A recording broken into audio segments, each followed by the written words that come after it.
weekly wrap-up, and the release this week was Step 61 in the Advanced Voice course. Still working on the licks and getting you to understand how to come up with a system that you can create licks in any genre. We'll get to that actually before we wrap this whole thing up, about the genres, that is. And in Step 61, it's all about the major chord family. All the sounds that are sort of based around and the things that you can superimpose against a major chord as a vocalist creating vocal licks. So that's what 61 is all about. And all you have to do is go over to 61 and bam, hit on it, and you're there. Check it out.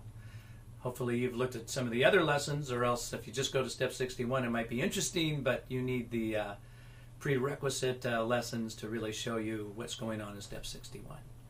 So anyway, that's what's happening there. That's what we released. Now on this week's musical tip of the week, instead of me telling you something, I was working with one of my students, and he's been working on the vocal licks just like I'm putting up here on the site in the Advanced Voice course.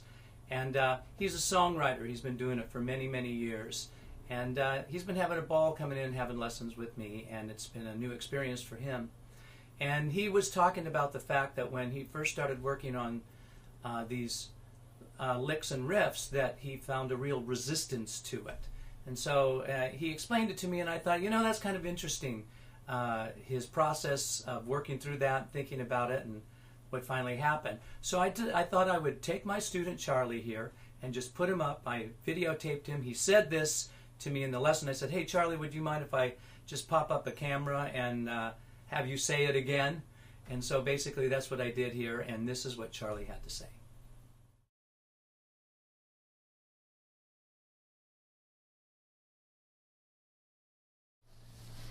Well, as you know, I was on vacation last week, and first of all, it was difficult to just relax, but I finally did. I realized I needed to get away and just relax. But when I came back, I started putting into practice what you had taught me, some of the things, and I was trying to take some of my music that I've written and add in these using my voice differently than what I had when I wrote some of these songs 20 years ago. And what I ran into, and I was surprised, was my resistance to changing it. And I was surprised. But I sort of hung in there with it, and found that as I went over and over it, that it became easier and easier. I could put in these new licks and go up and down all over the place, and I found I was having fun. I even have this song that I wrote 20 years ago that I don't sing much because I was just not excited about it anymore.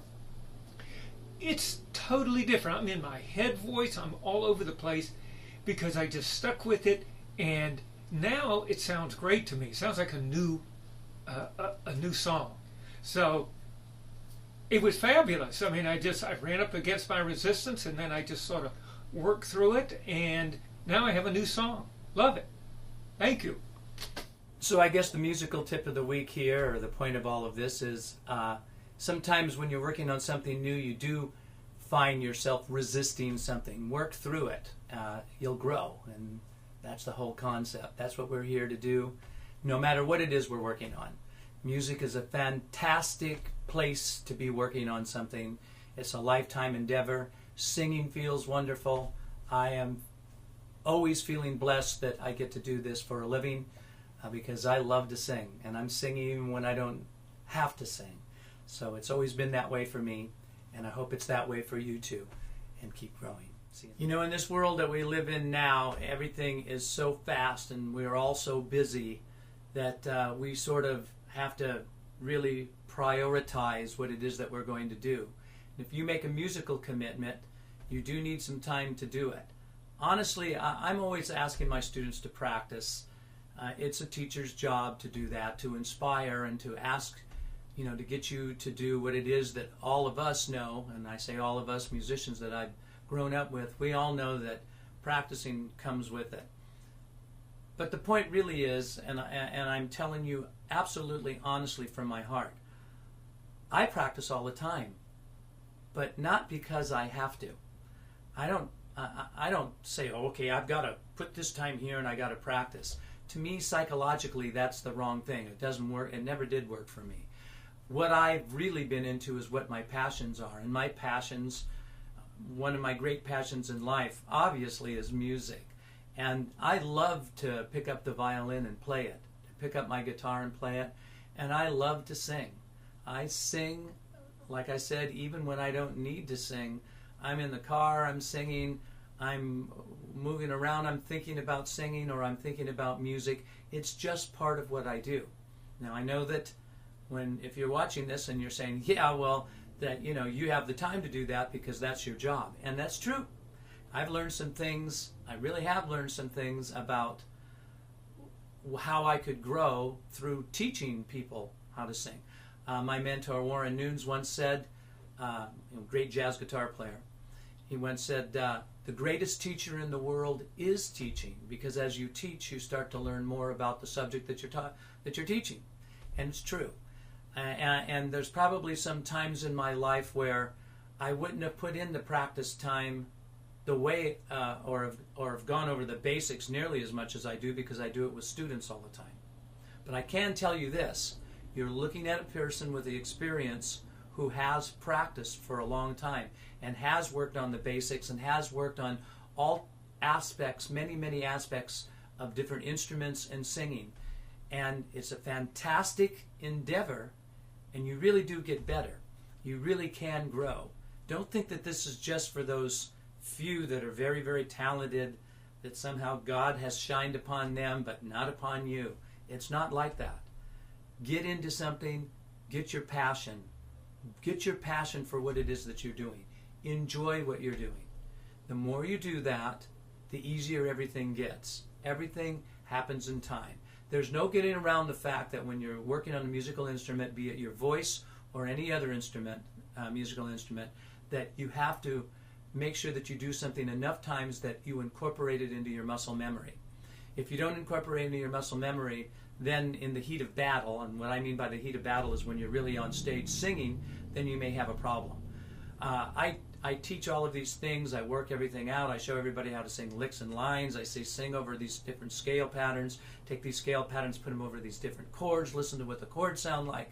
But when I'm on stage, I don't think of any of that, because I've done it so much in practice that now when I get on stage and perform, I don't even know what I'm going to do before I do it.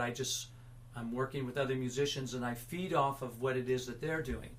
I listen to the piano player throw a lick in and I sing back at him. I hear the drummer make some kind of rhythmical idea and I sing back at that, or it gets me to think something else. All of this sort of comes very, very natural to me, but the way that you get natural is by incorporating the lessons into your muscle memory. Now, I know you know it, but I'm a teacher, and I'm here to inspire, and I'm hoping that that resonates for some of you, if not all of you out there, to give you plenty of hope and understanding that you can get a lot better, but it's in the doing. And instead of it making it, I have to do this because I want to be better, instead, I'm enjoying doing this. Hey, I get to practice music. I get to play music for a half an hour today. An hour today. I get to do this. Later on, I'm not going to watch that. I'm not going to watch the TV all night long. I'll do this instead. Hey, watch a little bit of TV, but cut off a couple of the programs so you can get this done and get this incorporated into your muscle memory and into your passion. All right, my little soapbox today. I'm into it. I hope you are too. So now, if you're on YouTube, you can't boot on 61 and go learn about the scale licks that we're talking about here, but you certainly can come on over and get free lessons. You can check out the whole site and see the titles of all of the different lessons and all of the different courses, and the courses are many. Have a beginning, intermediate, and advanced course. Have a free beginning course that you can just sign up for and check that out. Also have a course that teaches vibrato. We have a course that teaches jazz scat singing, and we have a harmony singing course. also have many, many songs with different singers singing them, and me taking those songs and turning them into lessons and showing you how you can sing those same songs the way the singers are. So there's a lot here, and it keeps constantly growing, so please come on over and see us, totallyvocals.com. See you next week.